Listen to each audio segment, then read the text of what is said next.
നരേന്ദ്രമോദി എന്ന് പറഞ്ഞാൽ അദ്ദേഹം 2001 മുതൽ അദ്ദേഹം അധികാരത്തിലിരിക്കുകയാണ്. 2001 മുതൽ അദ്ദേഹം ഒരു സ്ഥലത്ത് പോലും തോൽവി രുചിച്ചിട്ടില്ല എന്നുള്ളതാണ് അദ്ദേഹത്തിൻ്റെ പ്രത്യേകത എന്ന് പറയുന്നത്. സത്യം പറഞ്ഞാൽ അങ്ങനെ ഒരു ഭരണാധികാരി നമ്മുടെ ചരിത്രത്തിൽ ഉണ്ടായിട്ടുണ്ടോ, മനുഷ്യ ചരിത്രം തന്നെ എടുത്ത് പരിശോധിച്ച് കഴിഞ്ഞാൽ ഉണ്ടായിട്ടുണ്ടോ എന്ന് തന്നെ സംശയമാണ്. കാരണം ഈ ജനാധിപത്യത്തിൽ ഇങ്ങനെ ഭരണത്തിലിരിക്കുക എന്ന് പറയുന്നത് അതൊരു മനുഷ്യനെ കൊണ്ട് സത്യം പറഞ്ഞാൽ സാധിക്കില്ല.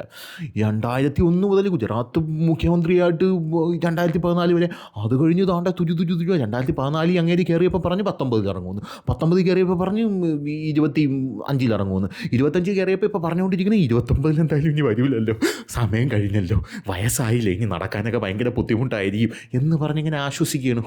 നിൻ്റെയൊക്കെ ഒരു നിലവാരം സത്യം പറഞ്ഞാൽ എനിക്ക് വിഷമമുണ്ട് കേട്ടോ. പിന്നെ നീയൊക്കെ ഇങ്ങനെ കിടന്ന് ഇങ്ങനെ നീറുന്നത് കാണുമ്പോൾ ആ ഒരു സന്തോഷമുണ്ട്. മറ്റേ സ്പൈഡറിൽ SJ സൂര്യ ഇങ്ങനെ സന്തോഷിക്കില്ല, ആഹാ എന്ന് പറഞ്ഞൊരു സന്തോഷമുണ്ട് എന്ന് ഞാൻ അറിയിക്കുകയാണ്. തുറന്നങ്ങ് പറഞ്ഞേക്കുക, ഇതിപ്പോൾ മറച്ചു വയ്ക്കാനൊന്നും ഇല്ലല്ലോ, നമ്മുടെ മനസ്സിന് ആനന്ദ നിർവൃതി അടയുന്ന കാര്യങ്ങളാണല്ലോ. അപ്പോൾ അങ്ങനെ മമതാ ബാനർജി ഇങ്ങനെ നരേന്ദ്രമോദിയെ തറപറ്റിക്കാനായിട്ട് ഇങ്ങനെ ടൈഗർ മുത്തുവേൽ പാണ്ഡ്യനെ പോലെ ഇങ്ങനെ നടന്നു വരികയാണ്. അങ്ങനെ നടന്നു വന്ന് മമതാ ബാനർജി കോടതിയിലെത്തിയപ്പോൾ കോടതിയാണെങ്കിൽ അടിച്ചൊടച്ച് കൈ കൊടുത്തെന്നുള്ളതാണ് പ്രധാനപ്പെട്ട കാര്യം. ഇതൊരു ഡിജിറ്റൽ യുഗമാണ്, അതുകൊണ്ട് ഇപ്പോൾ കോടതി നടപടികളൊക്കെ നമുക്കും കാണാൻ പറ്റും. അതിൻ്റെ ഒരു വീഡിയോ ഇപ്പോൾ പുറത്ത് വന്നിട്ടുണ്ട്. അവിടെ ഇരിക്കുന്ന ജഡ്ജി മമതാ ബാനർജിയെ പൊരിക്കുന്നത്, അമ്മച്ചി ഒന്ന് വാ അടച്ച് മിണ്ടായിരിക്കുമോ, വാ അടച്ച്, അമ്മച്ചിയുടെ വക്കീൽ ഇവിടെ ഇരിക്കുകയില്ലേ, അപ്പോൾ വക്കീൽ അയാൾക്ക് നല്ലപോലെ വാദിക്കാറിയില്ല, അമ്മച്ചി ഒന്ന് എൻ്റെ നിർത്ത് എന്ന് പറയാണ്. കോടതിയിലെ വിഷ്വൽസാണ് ഇപ്പോൾ പുറത്തു വന്നിരിക്കുന്നത്. കാണാത്തവർക്ക് വേണമെങ്കിൽ ഞാൻ ഒന്ന് കാണിച്ചു തരാം, ചുമ്മാ കണ്ട ആനന്ദ നിർവൃതി അടഞ്ഞോ. Time allowed. The first have some buffers if there is more than 1 crore already heard, and if somebody is not heard, your lordships are there, and our power is there. We have been extending time. We have been extending time.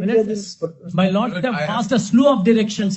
My lordship, with my humble regards, may I tell you, sir, Whatever they have pointed out, my opponent lawyers raised that. Sir, that is not correct. That is not correct, sir. Madam Mamta, we have no doubt about the ability of Mr. Diwan. He is one of the best senior counsel you have chosen. Yes, let him with his permission, on your behalf. With his permission, sir. Only one thing, sir. Your point we have well taken. Sir, അപ്പോൾ ഇതാണ് സംഭവം എന്ന് പറയുന്നത്.